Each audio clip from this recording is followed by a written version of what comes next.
अजीम हज बुजुर्ग हजरत बाबा फरीदुद्दीन मसूद गंज शकर के 777वें उर्स की 15 रोजा तकरीबात का आगाज कर दिया गया।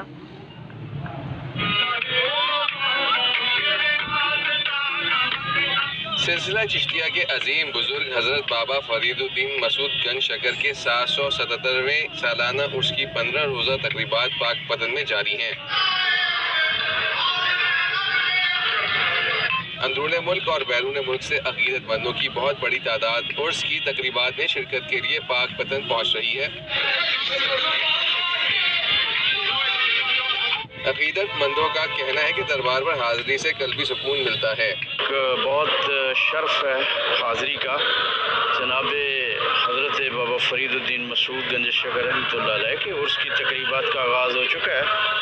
आज मैं इंतज़ामात का जायज़ा लेने के लिए यहाँ हाजिरी के लिए एक ब्रेक के बाद हाजिर होंगे हेडलाइंस के साथ। देखते रहिए जी न्यूज़।